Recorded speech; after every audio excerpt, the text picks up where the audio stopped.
I told you that millions of people around the world are silently struggling with infertility, but many of them will never come out to say it because of shame, societal pressure, or even fear. I'm sure most of you have been trying for months, years, and you've still been unable to get pregnant. And it looks like with every attempt, there is always a disappointment to go with it. It may not even be you, it may be somebody that you know that is very close to you and is silently going through this pain of having to face disappointment that comes with infertility. Here's the fact for you: infertility is more common than people think. And now, yet another fact to go with that. In many of these cases, there is a solution, meaning it can actually be treated, it can be cured. And guess what? In this video, I'm going to break down what infertility really is, the causes in both men and women, because contrary to popular beliefs, infertility is not just about the woman's problem. In most cases, both the men and the women have something to contribute. I'll also talk about how we can investigate it as doctors to find out exactly what is causing the infertility. I'll also talk about the possible options for treatment and, most importantly, how you can navigate this journey as a couple without losing any hope. So stick around to the very end, because even at the end I'll give you some common mistakes that couples make when trying to get pregnant, and also when we're mentioning some food that can improve your chances of getting pregnant. Hey everyone, I'm Femi the Doc. If you're new here, welcome to my channel. I talk about medicine, health, and wellness. If you enjoy medically accurate content, make sure to like this video, hit the subscribe button, and turn on post notifications. So now let's talk about infertility. Okay, so medically, infertility is described as the inability to get pregnant after 12 months of regular unprotected sexual intercourse if the woman is less than 35 years, or after 6 months if the woman is 35 years or older. And contrary to popular belief, it is not always the problem of the woman. Like, we have to get that out of our mindset, especially in our setting here in Nigeria. In fact, 1/3 of the causes of infertility are due to the woman. Another 1/3 is due to the man. Another 1/3 is due to both the man and the woman, or even causes that are unknown. So we need to discard that old belief that it is always the woman's problem when there is an infertility issue. And that is the reason why infertility should always be evaluated as a couple's issue and not a blame game. Nobody should start pointing accusing fingers at one person or the other. Now, to understand infertility, you actually need to understand how pregnancy normally happens. And don't worry, I'll explain it to you. Normally, women have ovaries. Ovaries store eggs. Now, these eggs have to be released every month through a process called ovulation. Once the eggs are released, the man must produce healthy sperm. So, I mean, when you both get down to business, you know what I'm talking about. You get it? If you don't get it, forget about it. And semen gets deposited within the vagina. Sperm is contained within this semen. Sperm has to swim through the womb, go to a portion of the woman's reproductive tract known as the fallopian tube. This fallopian tube is actually where the process of fertilization occurs, which is the union of the sperm and the egg to form a zygote that develops into the baby. That is what should normally occur without any disruption. Now, if there is anything at all that will stop or block one of these processes that I've just described, infertility will occur. Now, what are the causes of infertility? I'm going to start with the female infertility. Now, there are several causes of female infertility. One of them is due to ovulation problems. So remember the ovulation I talked about earlier. So if there's anything that affects the regular release of eggs every month, the person can come down with infertility. Some things that can cause it. Top of that list is a disease condition known as polyendocrine metabolic ovarian syndrome, PMOS, that was previously known as polycystic ovarian syndrome, PCOS. Other diseases include thyroid disease, any other disease that can cause hormonal imbalance, obesity, even underweight, excessive stress, and premature ovarian failure. So all of these conditions can contribute to ovulation problems. Now, how would you know if you are having any ovulation issue? You have irregular period or even absent periods for some people, acne, excess facial hair or hair on your chest, darkening around your armpits, weight problems, and some other symptoms. Another cause of female infertility is blocked fallopian tubes. Now, if you recall, when I was describing the normal process of fertilization, I said that the fallopian tube is the place where fertilization usually occurs.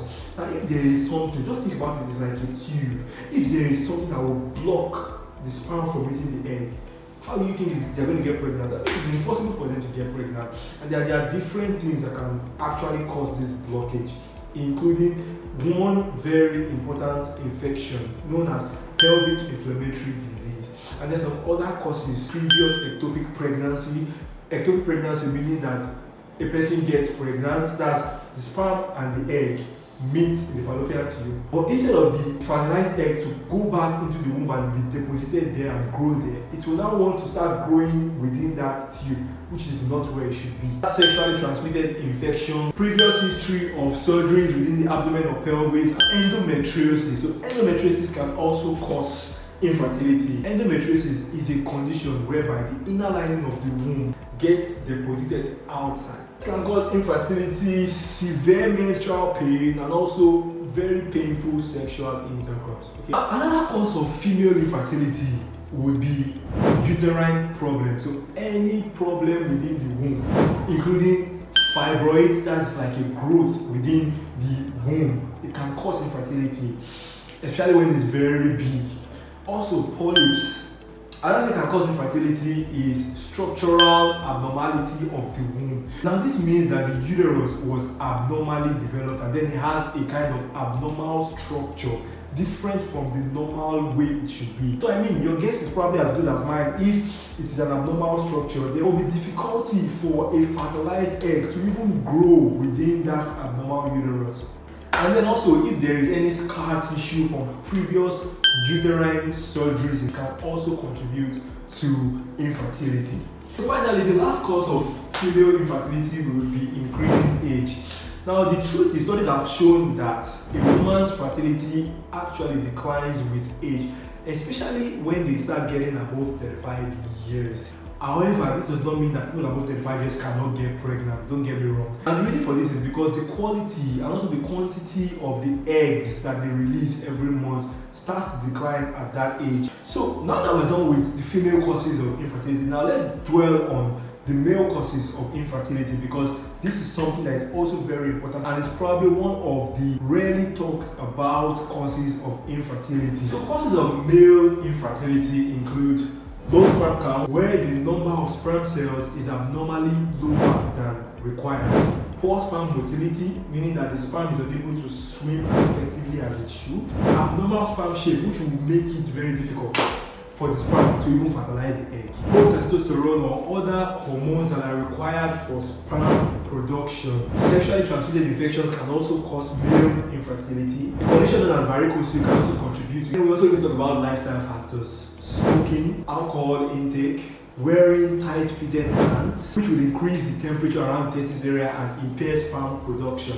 Use of recreational drugs, poor diet, and stress, all of these can affect sperm quality and cause male infertility. How do we investigate infertility? Okay, so the first thing to do is we need to take a detailed history and examination of both couples. What did I say? Like the man and the woman, they have to be seated at the doctor's office and answer questions and get examined, both of them. And I have to stress this because more often than not, it's usually the woman that comes for consultation because, you know, she's been pressured by her family members and she has to come. She just feels like the burden is on her. So she comes to the hospital and she's complaining about not being able to get pregnant. And I'm asking, okay, what of your husband? Where is he? Oh, she's scared. She doesn't even want to go there. Usually I try to make them understand that this is a couple's thing. I need both of you to be here. I need to ask both of you questions, examine both of you, and find out what exactly is wrong. Sometimes women are even scared, and I usually offer to talk with their husband and try to get them to understand why they also need to be present at the hospital. Tests that your doctor may request for you as a woman would include pelvic ultrasound scan, hormonal tests, a scan known as hysterosalpingography (HSG). This HSG is going to help us check your reproductive tract, especially if there is any blockage there, like I said, or if there is any structural abnormality in your womb. However, for the men, one very important test we want to request for is called semen analysis. It helps us analyze your sperm cell count, the motility, the shape, etc. Help us analyze the quality of the sperm, essentially. We request for any other additional hormonal tests if there is need to do that. Another important point I want to mention here is that for some people, infertility can be caused by some tumors in the brain. They may present with symptoms like constant headache, blurred vision, nipple discharge, loss of sense of smell or taste. In patients like this, your doctor may actually request for the brain scan, whether a CT scan or an MRI. So guess what? The good news is that in many cases, infertility can actually be treated. Yes, I'm here to scatter every false belief that you have about infertility. That infertility cannot be treated. No, infertility can actually be treated. And something as simple as lifestyle changes can significantly improve chances of getting pregnant. Remember I talked about some lifestyle habits that can cause infertility. Guess what? If you quit smoking, alcohol, achieve an optimal weight, whether losing weight or trying to gain weight to maintain a normal BMI, eat healthier diet, exercise regularly, manage stress. For some people, just doing these things I mentioned will increase their chances of getting pregnant. Something you need to understand is that because there are many causes of infertility, usually the treatment would be tailored towards the underlying cause, and that's why it's very important for us to first of all find out what is causing infertility. So I should also mention that in some cases, some people will need medications. For instance, a woman with PMOS may also benefit from some drugs to help stimulate the ovaries to release eggs. Some men, they may benefit from hormonal replacement therapy. Some people may need surgery. Remember I mentioned fibroids. If there is a strong indication that the fibroids is large enough to be causing infertility, we may have to take out the fibroids. And surgeries for other conditions like endometriosis, varicocele, and also to repair any blocked tube, or even to repair an abnormally shaped womb. I'm sure you guys must have heard that there are also assisted reproductive techniques. This is where I want to talk about, because most people will say this is bad, especially in our environment in Nigeria. We have intrauterine insemination. We also have in vitro fertilization, where we can harvest eggs from the woman, get sperm cell from the man, and fertilize these eggs with the sperm outside the womb. We do it in the lab. After we fertilize, we can monitor these fertilized eggs outside for a while to be sure that they have a high chance of surviving, and then take those fertilized eggs and implant them back inside the woman's womb while she's also being monitored. Yeah, the process, the way I described it is oversimplified. Obviously there are other things about it, but I'm not going to get into that in this video. If you have any question about it, you can ask in the comment section below. However, the important thing I should let you know about IVF and other assisted reproductive techniques is that it has helped millions of people worldwide. Get it out of your head that this is something that is bad, this is not godly, this is that. No, please. We have donor eggs, donor sperm, and surrogacy options that can also be considered. Let's dive into the emotional aspect of infertility a bit, and let's talk about how you can navigate this journey. Because if I'm being honest, it's not just a physical turmoil. It has a lot to do with the emotional aspect of things on the couples. Couples are usually depressed, anxious. They often experience guilt, relationship stress, and not even talk about the social pressure from family, friends, and different people around them. It goes without saying that in many African settings, especially here in Nigeria, women are usually unfairly blamed when the problem may even be from the man or from both of them. This is the reason why support, communication, and compassion is very important for the couple. Please, if you or anyone you know is struggling with infertility, I'm going to advise you to seek medical help very early. It's because delay can prevent you from getting the treatment that you probably would get if you go very early.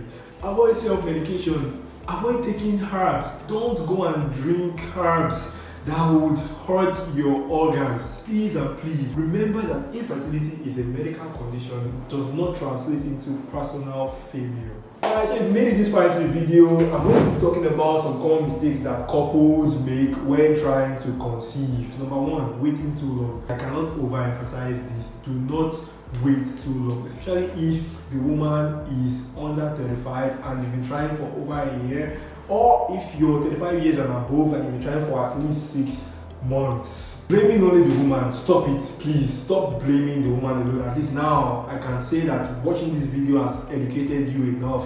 Another common mistake is incorrect timing of sexual intercourse. You have to plan your sex around the time of ovulation, usually about 3 to 4 days prior to the time of ovulation, if the woman knows when she ovulates. However, some women, they don't know when they ovulate. If you have a regular 28-day menstrual cycle, usually your ovulation period will be on day 14. So about 4 days before the ovulation, you guys can make sure to have sex. And also, you need to have regular adequate sex. You can usually about 2 to 3 times a week. Yes, you need to have sex 2 to 3 times a week, not only at the time of ovulation. That is how you are going to improve your chances of getting pregnant. Okay, so here are some foods that may help support fertility. Please, as a disclaimer, I do not mean that these foods would cure infertility, but they contain some substances that can help improve your chances of getting pregnant. Number one, fatty fish. So they contain omega-3 fatty acids, mackerel, sardines, tuna fish. Leafy vegetables. For my Nigerian guys, oku, that's pumpkin leaf. And then spinach, broccoli, all of these contain significant amount of folic acid, iron, and antioxidants that are important for sperm and egg health. Foods that are rich in antioxidants, berries, avocados, apples, oranges. The doctor may prescribe these supplements, omega-3 fatty acids, vitamin E supplement, and some other supplements just to help improve the chances. But like I said, they are not cures, they are not the treatment. I've talked about the treatment modalities. Okay, so to wrap up this video, I want you to remember that infertility is pretty common and affects both men and women. So the earlier couples seek medical evaluation, the better the chances of getting appropriate treatment. If you found this video helpful, please make sure to like this video, share it to someone who may benefit from this, and hit the subscribe button, turn on post notifications, okay? I'll catch you in the next video. And please, if you have any questions, leave them in the comment section below, and let me also know any health topics you'd like me to talk about in my next videos, okay? I'll catch you guys in the next video.